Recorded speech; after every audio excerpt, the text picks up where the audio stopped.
My boyfriend saw my Venmo and asked, "Why are you getting paid $500 weekly by someone called Sugar Daddy?" I nearly choked on my cereal because that was not a conversation I wanted to have at 8 a.m. on a Tuesday. "It's not what it looks like," I said quickly. But Jake was already scrolling through my transaction history with his eyebrows raised. "Really? Because it looks like you're getting paid every Friday for the past 3 months by someone whose contact name is literally Sugar Daddy Mike with money bag emojis." He turned his phone toward me, showing the evidence. "Are you seriously doing that kind of work without telling me?" I grabbed my phone back, my face burning red. "Jake, I swear to God, it's not what you think. Mike is my boss at the pet sitting company." He stared at me like I'd grown a third leg. "Your boss pays you through Venmo, and you call him Sugar Daddy Mike?" I realized how absolutely insane this sounded, but it was the truth. The company payroll system has been broken for months, so Mike pays all the employees through Venmo, and I saved his contact as Sugar Daddy Mike as a joke because he's always buying us coffee and treats for the dogs. Jake was not buying this explanation at all. "That's the most ridiculous cover story I've ever heard. Look, I'll prove it." I called Mike right there in our kitchen. He answered on the second ring with his usual cheerful voice. "Hey kitten, you're not scheduled until this afternoon. Everything okay?" I put him on speaker. "Mike, my boyfriend thinks we're having some kind of inappropriate relationship because of how you pay us and how your name shows up in my phone." Mike burst out laughing. "Oh no, not again. This happened with my daughter's boyfriend last month. He thought she was cheating on him with her Sugar Daddy Mike." He explained to Jake that his payroll company had been hacked 6 months ago, so he'd been paying everyone through cash apps. Jake still looked skeptical. "But why Sugar Daddy Mike?" Mike laughed even harder. "Because I spoil my employees and the pets rotten. Free coffee every day, premium dog treats, bonuses for good work." The girls started calling me Sugar Daddy Mike because I'm always buying supplies and treating them like family. He invited Jake to come by the office to meet the team. You can meet the other 4 dog walkers who probably also have me saved as Sugar Daddy Mike in their phones. I could see Jake starting to believe the story, but he was still embarrassed about jumping to conclusions. "This is why you should have just told me you had a job," he muttered. After we hung up with Mike, Jake apologized profusely. "I should have just asked you directly instead of making assumptions," but then he got curious about other things. "Wait, if you're only making $250 twice a month, how are you paying for all those expensive dinners you've been getting delivered?" My stomach dropped because I'd been hoping he wouldn't notice my DoorDash habit. "That's a different situation," I said, trying to change the subject, but Jake was already connecting dots. "Please tell me you're not actually doing Sugar Daddy stuff on the side to pay for food." I just waved it off and tried to ignore him for the rest of the day. The next day, I brought Jake to the pet sitting office to meet Mike and prove my story. He was exactly what you'd expect, a 50-something guy in dog hair-covered clothes who immediately offered us both coffee and dog treats to sample. "See," he said to Jake, "total Sugar Daddy behavior but completely innocent." The other employees confirmed that they all had similar contact names for Mike and that he was basically the most generous boss ever. "Last month he paid for my dog's vet bill when I couldn't afford it," one coworker said. Jake felt terrible for assuming the worst and bought lunch for the whole pet sitting crew as an apology. "I watch too much true crime," he explained to Mike. "When I saw those payments, my mind immediately went to the darkest possibility." Mike laughed it off and said it happened more often than you'd think. "My wife gets suspicious looks at the bank when she deposits checks made out to Sugar Daddy Mike's pet care." That night, Jake finally relaxed, convinced everything was fine. But when I checked my phone before bed, another $500 transfer came in. The message read, "Good job." He bought every word.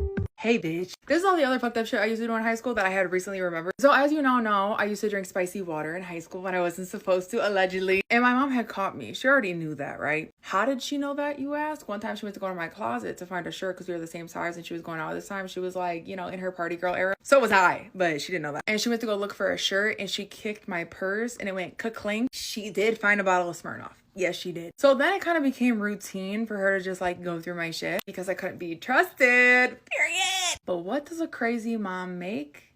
A crazier child. Yes, ma'am. I got smarter. So I would be getting these bottles of spicy water and I couldn't keep them in my house because my mom would go through everything. She would think 10 steps ahead. So I had to outdo the doer. I don't know if I mentioned this, but this is all alleged. Rah! Sorry, I couldn't come back with just this on and not give you a little jump scare. So whatever, I had to outsmart her, right? So what I started to do was I started to take my bottles of spicy water and I had a vanity that was like wooden. It was technically like a reading desk, but it had like a lip on the front and there was only one drawer on this vanity. I made it a vanity. This is how crazy I was. I used to take my bottles of spicy water and duct tape them underneath the table, like triple, quadruple, like exit out, duct tape them underneath the table.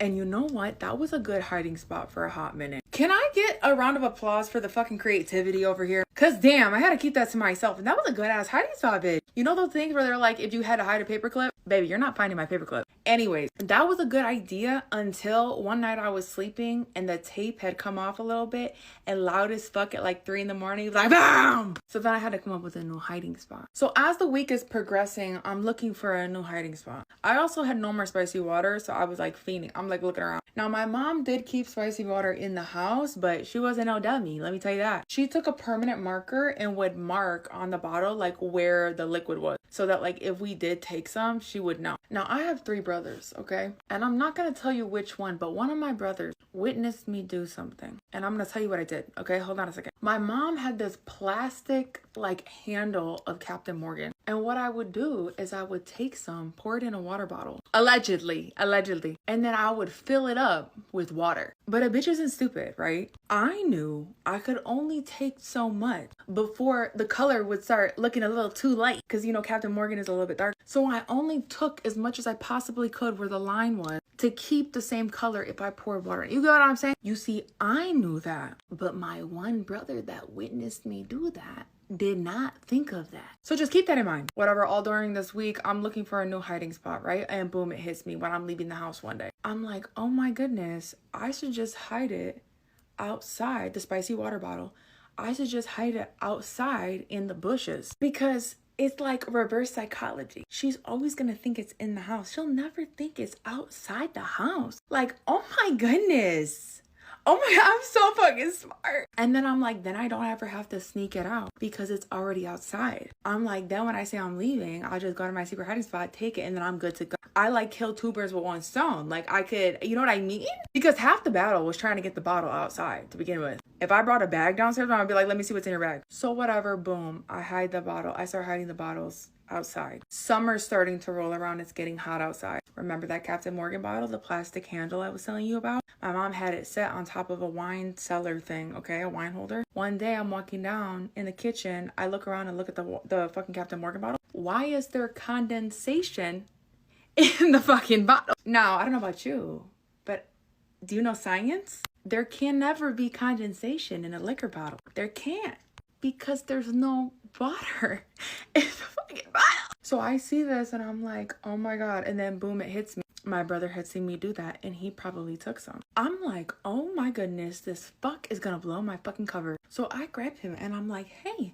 I have a quick question for you. He's like, what? What's up? I'm like, have you been taking liquor, spicy water out of mom's Captain over there? He's like, why is it any of your business? You know, brothers, like, are you fucking kidding me? I'm like, well, if you have been, just so you know, it's the wrong color. And not only is it the wrong color, you fuck, there's condensation at the top, which means that there's water in there. And there shouldn't have been any water in there. Do you understand what I'm fucking saying to you? There was no fixing it at this point in time. I mean, realistically, could we have gone, because I knew people, could I have gone and gotten a replacement of spicy water and poured some in there to make it level?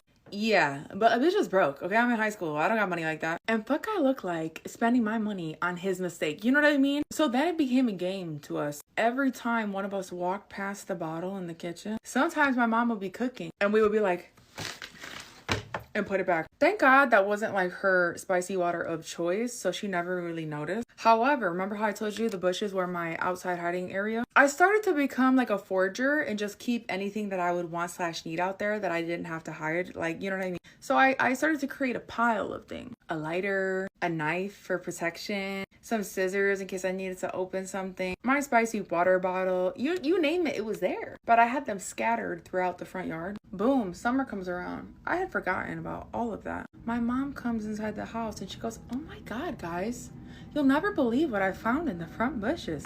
I'm like, dumbass, okay? I go, what? She goes, I found one of our steak knives. I found one of our steak knives in the bushes, like stabbed into the ground. And it's from our house. Like, it's our steak knives. I'm sitting there like, oh, really? She's like, yeah, like, that's really scary. I'm gonna have to tell my stepdad. What if somebody's breaking and entering? She came up with this whole theory. Oh my goodness. The whole time it was me. Whole time it was me. Moments from being in a very toxic relationship that altered my brain chemistry. I'm in my bed while I make this because I need to be in my safe place while I recall these things, okay? Moment number 1. When we were watching Euphoria together for the first time and he turned to me and he said, wow, I am so much like Nate Jacobs. His relationship with Maddie, this reminds me so much of me and you. Moment number 2. On our third date, when he told me that generally he only dates girls that are very young or virgins because he can't handle the idea that they have been with anybody else ever. Moment number 3, when he used to get angry, like not annoyed, angry at me for showering once a day because I was taking too much time away from him, not spending time with him, showering. Moment number 4, when I found a vault on his phone, a locked vault of all of the women that he had been with or that had ever sent him explicit photos locked in this vault. And when I asked him to delete them, because that's weird and creepy and inappropriate, he told me that he needed to save them in case they ever tried to blackmail him with photographs that he sent that he could out them online or legally. Number 5, this is a good one, aka really fucked me up. He asked me to make a list for him on his phone because I did all of the organizational mom things. And so I opened his phone and I opened the notes app and it popped up to a list of women's Instagram handles, and it said like girls that are hot, like Instagram crushes, whatever, and they were Instagram handles of my friends in real life. Number 6, I think, I don't know at this point. There's too many to count. When he used to bang on my door or pick the lock whenever I was taking a nap because I was lazy in his eyes. Napping is lazy. And last but not least, when we went out together to a bar and I went to the bathroom and he told everyone in the bar that he was breaking up with me and moving to another state. When I found out that my husband of 17 years had been cheating on me the entire time we were married, I was so shocked at what he said about our kids. So after I found out about at least the first affair, the school therapist said that he should go and talk to the kids and tell them what was going on. They're a little older, they're young teens. So she felt like that was the best way to approach this situation. So he was willing to do that. So he tells the kids and then he's shocked, completely shocked that they're mad. Completely shocked. He is like, well, I just didn't know that they would take this so hard. And here's what he said next that blew my mind. He said, when I had this affair, I didn't even think about the kids. You didn't think about your kids? Like you didn't think about how you going and cheating on your wife and their mother was going to affect them? Completely blows my mind. I'd committed a crime. Every theory was worse than the last, and none of them let me sleep. At 25, I met Diana. I fell in love. We got married. We had a son we named Mateo. Life went on, and the letter became background noise, something that was there but no longer dominated my thoughts. My mother was 62 and in perfect health. She walked 5 kilometers every day and ate better than I did. That letter could wait another 30 years. 3 months ago, I received a call at 4 in the morning. Caleb, this is Dr. Vans from Central Hospital. Your mother was admitted through the emergency room. We need you to come in immediately. When I arrived at the hospital, my mother was connected to machines. She had a brain tumor. The doctors said it was aggressive and had probably been growing for months without symptoms. They gave her between 3 and 6 months. I sat in the chair beside her bed and watched her sleep. This woman who raised me alone after my father died, who worked double shifts to pay for my university, who never remarried because she said your father's love was enough for an entire life. She was dying, and somewhere in a lawyer's office there was a letter waiting for exactly that to happen. I hated myself for thinking about the letter in that moment, but I could not help it. 17 years of unanswered questions were about to be resolved, and the key was my mother's death. What kind of son feels relief mixed with grief? The following weeks were hell. My mother deteriorated quickly. The tumor stole pieces of her memory. One day she recognized me, and the next she called me by my father's name. Andrew, come sit with me, she would say, patting the bed. I sat down and played along. Andrew, darling, I was thinking we should tell Caleb the truth. He is old enough now. He deserves to know. My blood ran cold. She thought she was talking to my father. The truth about what? I asked in the closest voice to my father's I could manufacture. About what happened that night. Margaret, please don't start, I said, improvising, hoping she would keep talking. She looked at me with confused eyes, but continued. Andrew, he asks about her every time he sees a red-headed girl on the street. He stops and stares. He is 11 years old and he still asks why his little sister doesn't live with us. We can't keep lying. The room began to spin. Little sister. I never had a sister, or so I believed. Who is she? I asked, barely able to keep my voice steady. My mother blinked, confused. Margaret, is that you? How long have you been here? You need to eat something. You look pale. Just like that, the moment was gone. Her mind returned to the present. She recognized me as Caleb and the window closed. I sat there for an hour without moving. A sister. My father had left a letter about a sister I did not know existed. A red-headed girl who at some point had lived with us, and then disappeared. I was 11 years old when I asked about her. According to my mother, that means she would have been around 3 or 4 years old when she left. I started searching through my mother's house while she was in the hospital. Every drawer, every photo album. The albums were meticulous. My mother had documented every year of my life with near-obsessive dedication. But I noticed something strange between my photos from ages 2 to 5. There were pages torn out. Not individual missing photos, but entire pages cut out with scissors. Simone had systematically removed something from our family's visual history. In the attic, I found a box I had never seen before. It was behind 3 boxes of Christmas decorations, sealed with tape and with a single word written on it in my mother's handwriting. Number. I opened the box. Inside there was a girl's dress, size 4, pink with white flowers. A pair of small shoes. A hairbrush with red hairs still tangled in the bristles, and a photograph. The photo showed my father sitting on the porch of our house, holding 2 children. One was me, clearly me, with my dark eyes and brown hair, around 3 years old. And in his other arm, there was a red-headed girl of approximately 1 year, with the most intense green eyes I have ever seen. Eyes that did not resemble my father's or my mother's. I turned the photo over on the back. In my father's handwriting, Caleb and Lily, my 2 reasons to live. Lily, I had a sister named Lily. My hands were trembling as I held that photo. This was the secret. This was what the letter contained. Why did no one tell me? Where was Lily? What happened to her? Why did they tear the pages out of the album? My mother kept her clothes in a box marked with the word number that night I went to the hospital. My mother was awake and lucid. It was one of her good days. She looked at me with a tired smile. Caleb, did you bring the lemon gelatin? I always forget to ask the nurses for it. I watched her eat the gelatin while I decided whether to do it or not. The photo of Lily was in my pocket. Finally, I spoke. Mom, who is Lily? The gelatin spoon stopped halfway to her mouth. I watched her hand begin to tremble. The green gelatin shook on the spoon as if there were a tiny earthquake. She set the spoon down on the dish with a click that sounded too loud in the silent room. Where did you hear that name? I found a photo, Dad and me, and a red-headed girl. On the back it says Caleb and Lily. My mother's face transformed. It was not gradual, the way it was when she remembered something painful. It was instant, as if a mask had been ripped off her. What I saw underneath was pure terror. The same terror I had seen on her face the day my father collapsed in the kitchen. Caleb, her voice was a thread. I need you to listen to me very carefully right now.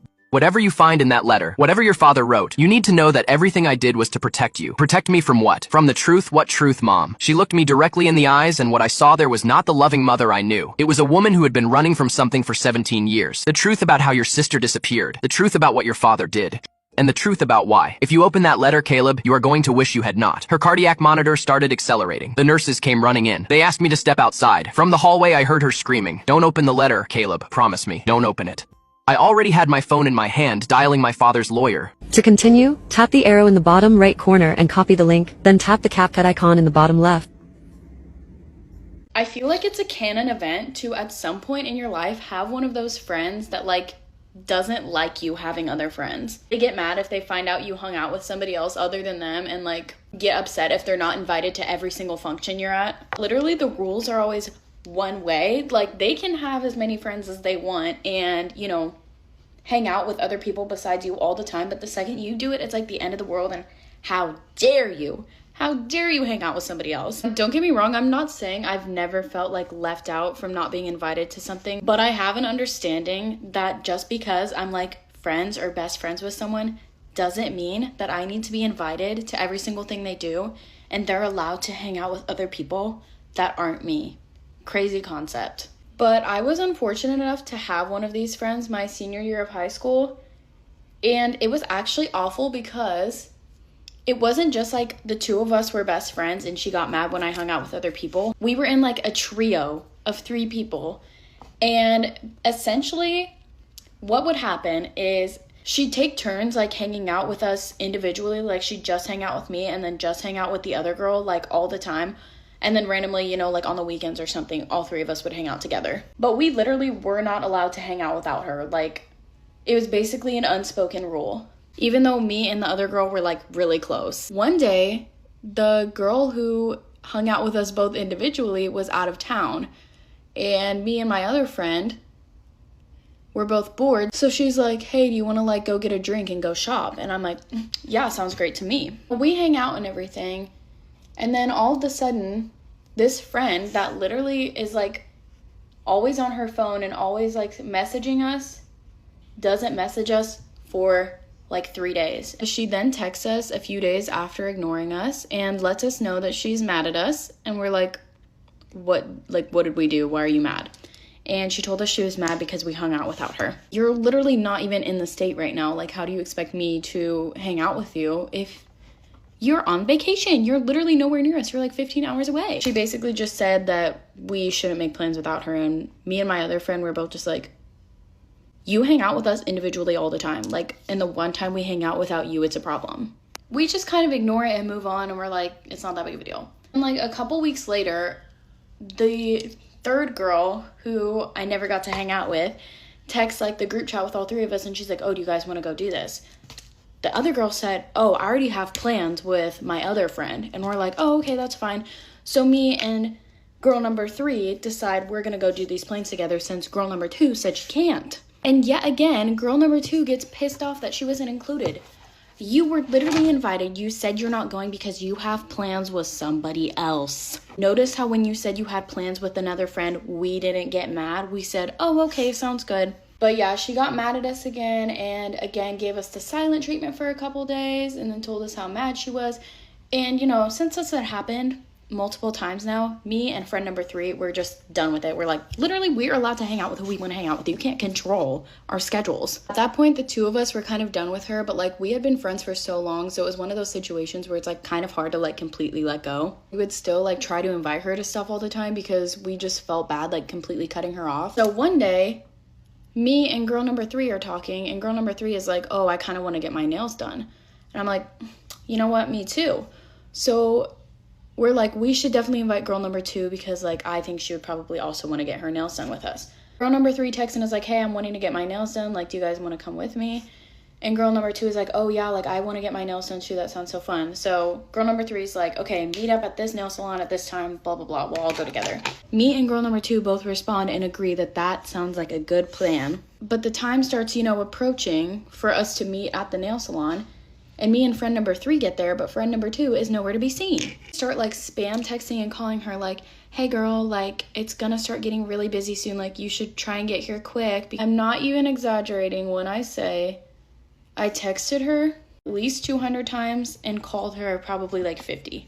And so I go into Snapchat and I'm sending her chats like, hey girl, like are you coming? Like are you on the way? You were supposed to be here 30 minutes ago. And I see that she's active, but she's not responding to anything I sent. So when I see that, I'm like, you know, it's literally not my responsibility to make sure you get here when you committed to this. So I don't care. So I stopped texting her because that's not my fault. You're literally choosing to not respond to me. She finally texts back like 2 hours later. Our nails were literally like getting wrapped up. Like they were putting the top coats on and like about to send us on our way. And she's like, okay, I'm coming now. I said, oh, our nails are actually both almost done. Like mine will already be done by then, but I'll like stay here and like we can just sit and chit chat while you're getting yours done. And she literally was like, oh, so you got your nails done without me? Well, yes. We all agreed to this time and you didn't show up. Like you're acting like you weren't invited, but I have the text showing that you were. You just tried to turn it into this whole thing of like we didn't include her. I'm like, the funny thing is you literally were included and agreed to the plans and then didn't show up. So whose problem is that? Not mine. I can tell you that now. And this was the straw that broke the camel's back. Like after this, me and the other girl never invited her to anything again because I'm like, I'm not gonna try to make plans with you, have you agree to them, and then you not show up and try to make it seem like I am bullying you. Don't get why people act like this. Like, why are you allowed to have 7,000 friends and hang out with all of them, but none of them are allowed to have other friends? I don't know. Bye. Hey guys, here's a story time on how me and my friends got caught sneaking out and we're not allowed to be friends anymore.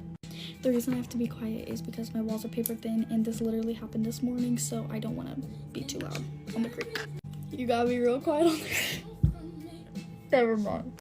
Okay, so for starters, me and my best friend, we're on vacation together and we had just got back yesterday and we decided to sleep over at our other best friend's house because we didn't see her for like 2 weeks.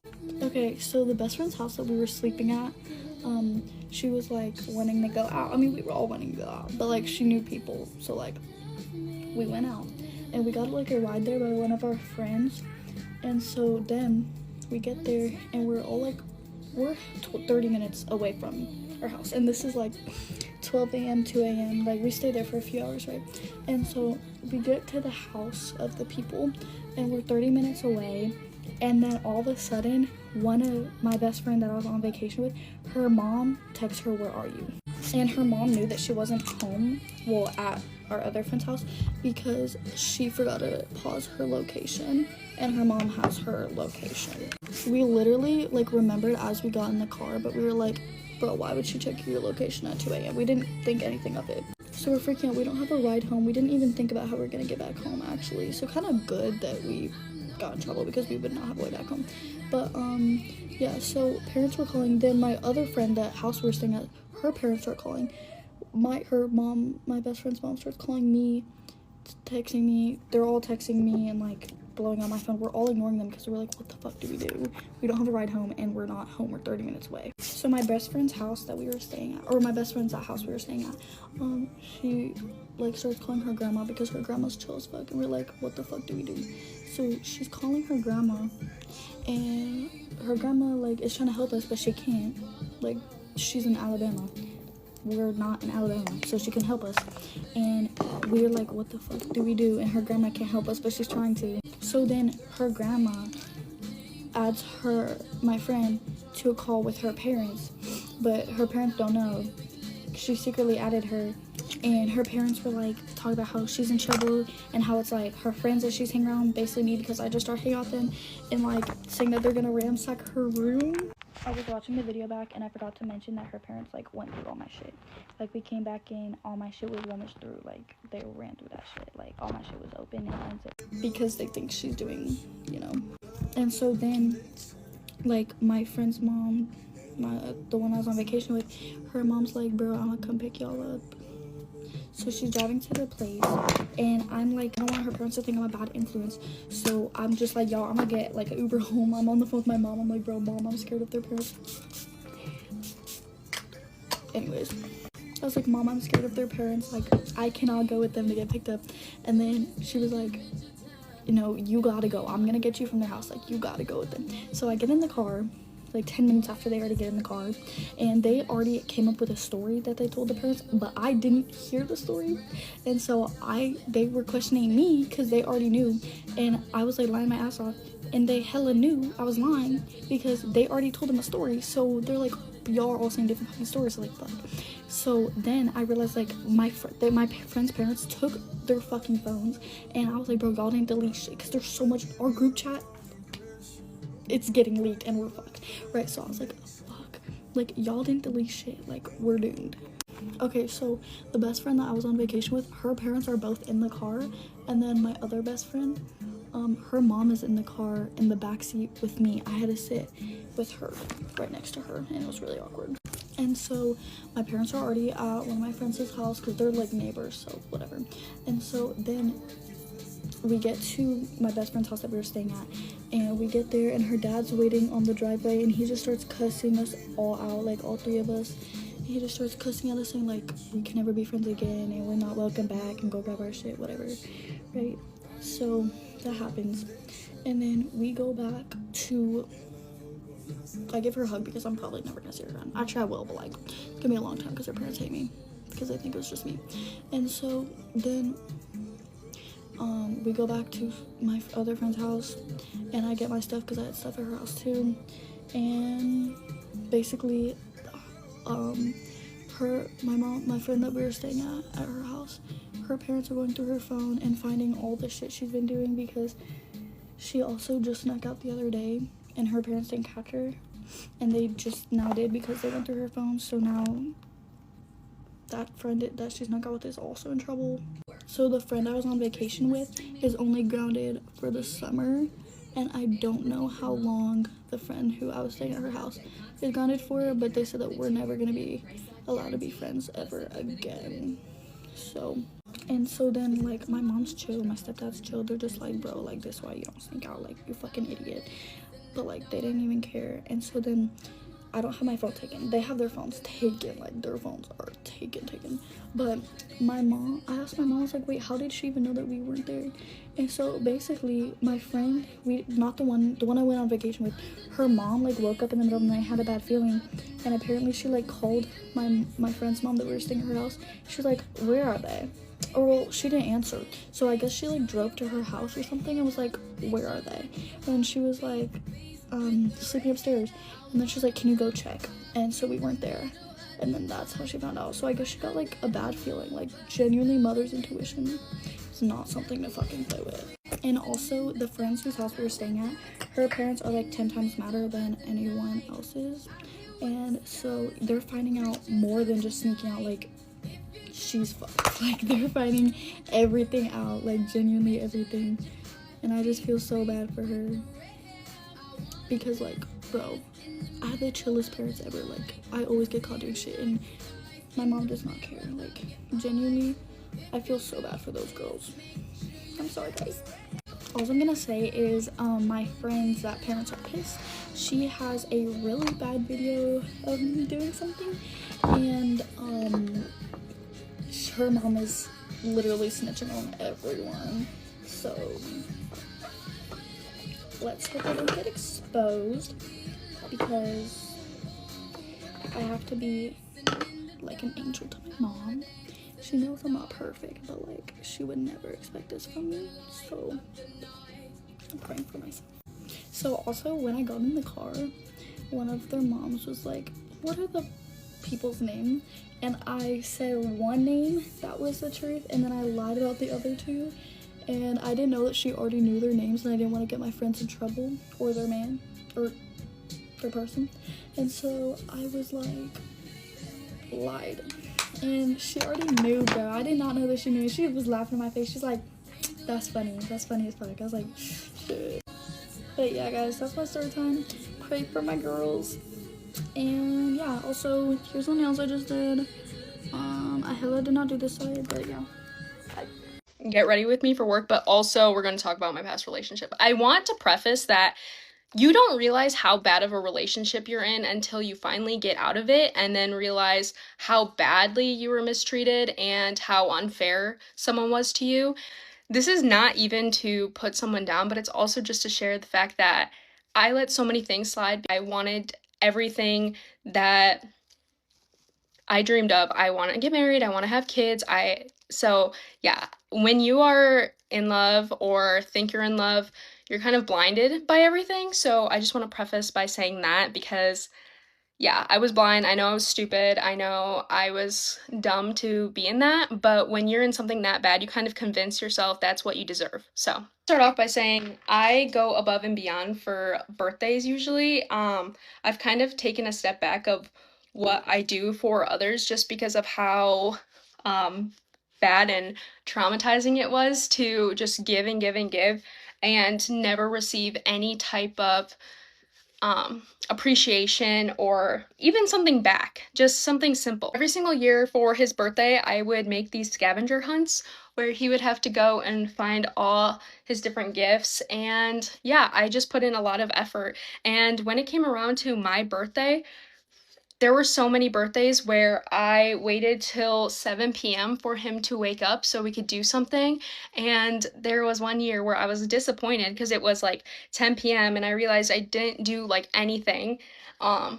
And he followed up with, well, it's just another day. Your birthday is just another day. It's just something that people make a big deal. And I understand that some people don't find birthdays like important, but if your partner is telling you that that is something that they want, I don't know, celebrated and acknowledged, then I feel like as a partner, you should do at least something for your girlfriend or boyfriend if that is what they are asking for, even if it's just a small written note or anything. Like, it was literally the bare minimum I was asking for. I remember one year I really wanted this Tiffany necklace with my initial on it, and I gave him, I think, like $2,000 the week prior from one of my brand deals that he definitely did nothing for, and he got me that gift, but with my money, and literally had to put no thought into it because I had to send him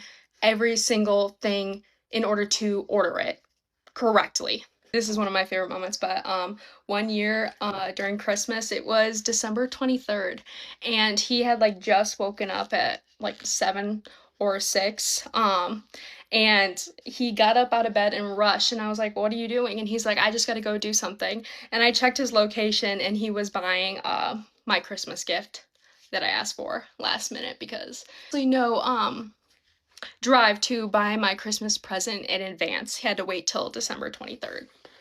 Something that still affects me to this day is one year on Mother's Day.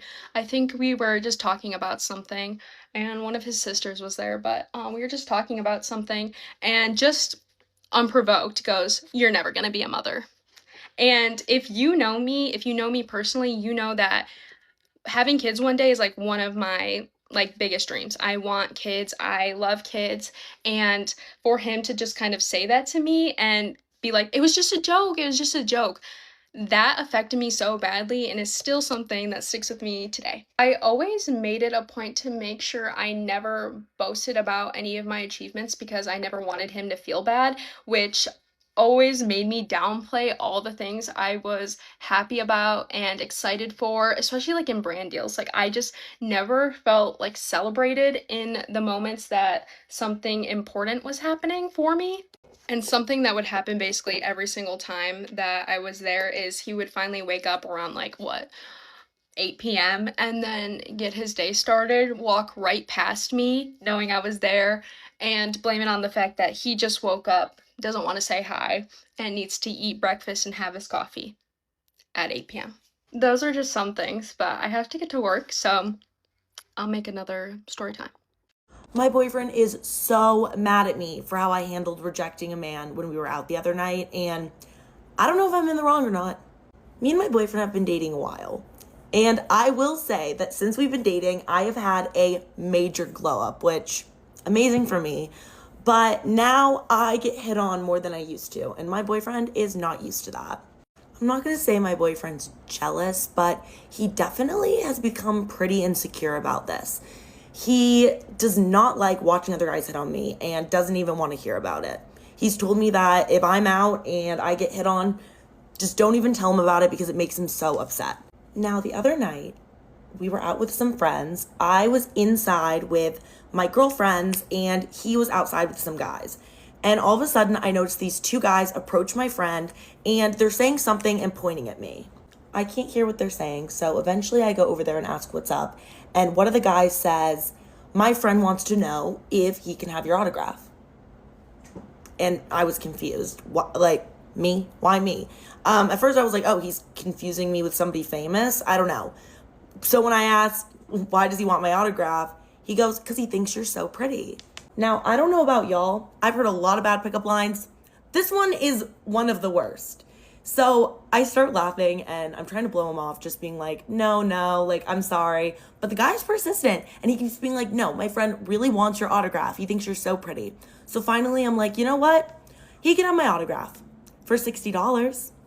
And he was not expecting me to start trying to barter my autograph. So he laughs and he's like, okay, you know what? How about we just buy you a drink? And I say, price just went up to $100. And that's enough for the guy to be like, whatever, this isn't worth it, and goes away, which was the point the entire time. We literally just wanted him to go away. So me and my friend are laughing. We think it's the funniest thing ever. And when my boyfriend and all of his friends come back inside, my friend is so excited to tell them the story of what happened. And everyone thinks it's so funny and is laughing and thinking it was like a silly, goofy little move I pulled. Except my boyfriend, who is oddly quiet and for the rest of the night, extremely distant. When we got home, my boyfriend told me that what I was doing really made him upset because I was flirting with that guy and basically egging him on. What? I mean, I don't see what I did as flirting. I told the guy to go away a ton, and what I did was really just to entertain me and my friend and make us laugh. Like, he wasn't even the one who thought I was pretty, wanted my autograph that I was talking to. So like, what? I tried to tell him that there was literally no intentions to flirt whatsoever. The only intent was to get this guy to go away and to make me and my friend laugh. And I asked him, I was like, what would you have wanted me to do? Like, what should I have done? And he's like, you shouldn't have said a word to him. When he talked to you, you should have just ignored him, turned around, walked away. And I was just like, well, that's just not me. That's just not my personality. And now he's saying that he doesn't even trust me to go out because if I didn't see this as flirting, what else don't I see as flirting? Which I think is an absolutely absurd statement. And I even asked my friend if she thought that what I was doing was out of line or flirting. And she said, absolutely not. In no way was I flirting at all. I was literally just making the best out of a bad and uncomfortable situation.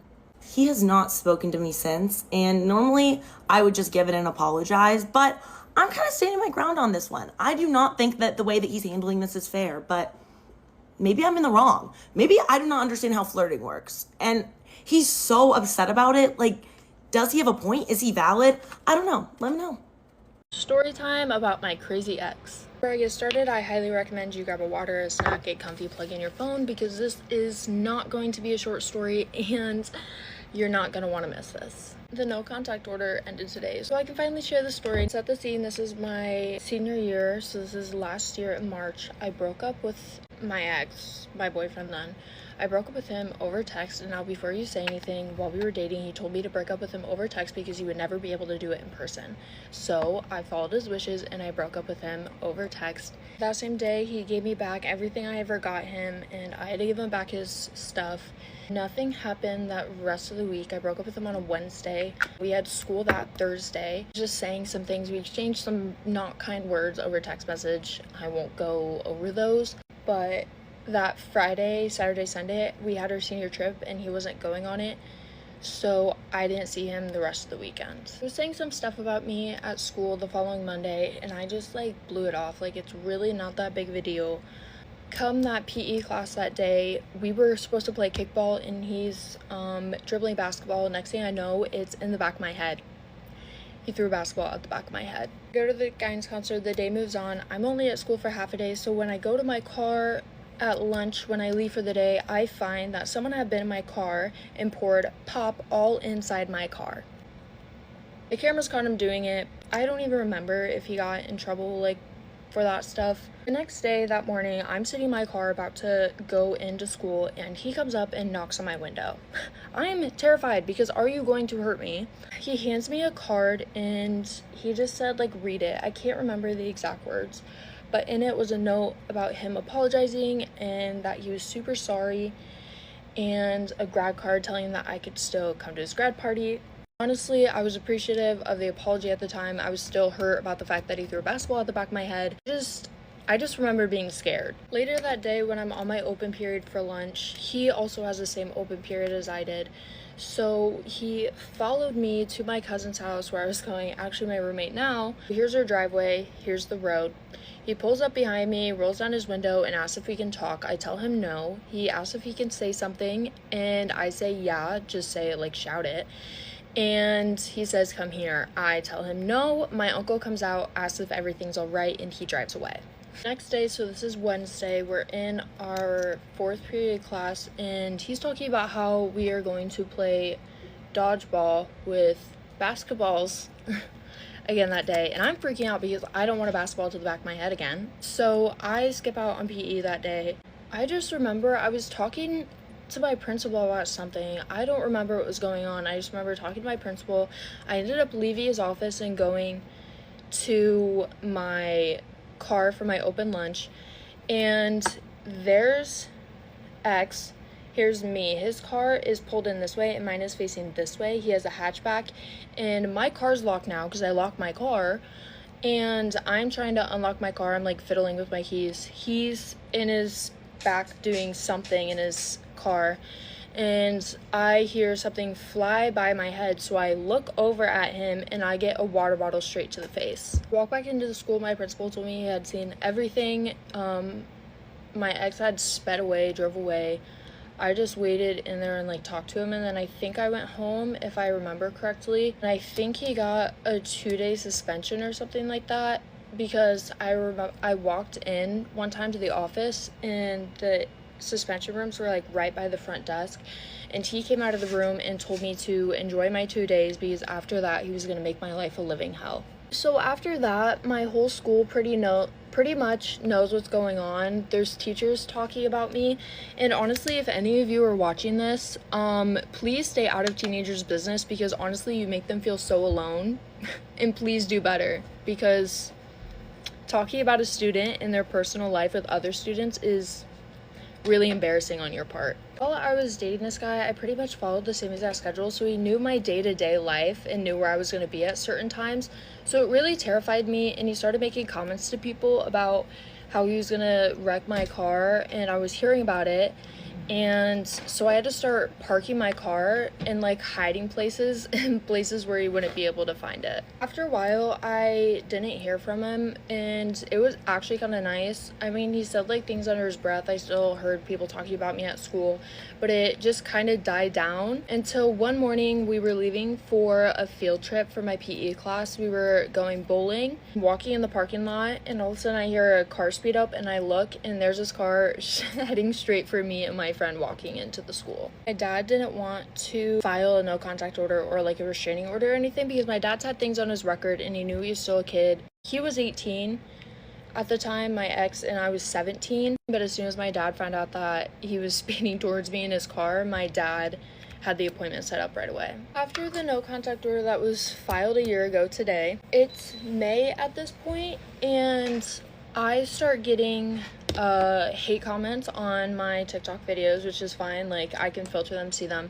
But these ones are from some random account. The circle, like, for his profile picture has the letter of his name, and he's commenting really personal stuff, saying I should, and saying that my freshman year should have worked and it would have been better off for everyone else. One day when I'm walking out of school to leave for my lunch, he's talking to these two girls who I knew and thought were my friends. I have no hate against them anymore, but talking about me, and he said some really rude names, like he was talking to them but looking at me. I told my mom about it. My mom called the school, the principal talked to him. I'm at home, I'm heading into work. Next thing you know, he's on my road heading towards my house, which is nowhere near his. And I pull into my spot at work and he followed me there. Long story short, he throws a pop can at the back of my car, speeds away. The cops, they catch him on camera at my work. The cops can't find him for 2 days. They eventually arrest him. Everyone in my school knows as soon as he breaks out, and his story is that he was going to the store to get his mom coffee creamer, and he had nothing to do with me, and I'm just making this all up. Fast forward to the end of the month, I'm talking to this guy, and my ex finds out because the neighbor across the street told my ex that I was hanging out with this guy, and he drove by and he texted the guy I was hanging out with saying, "Good luck with that one, she is a handful." Anyways, nothing else has happened since then. I have no hate against his family. I really liked his mom and sisters, and honestly, I just wish him the best. I've heard he's doing good. I hope he's still doing good. It just made me really want to end my senior year. It was a scary time for me. I probably missed some small details in here because it was just so much in the span of like a month and a half that went on in my life that didn't even seem real. But that's generally all I have to share today with you guys. I hope you guys have a great rest of your day, and I love you all. Bye!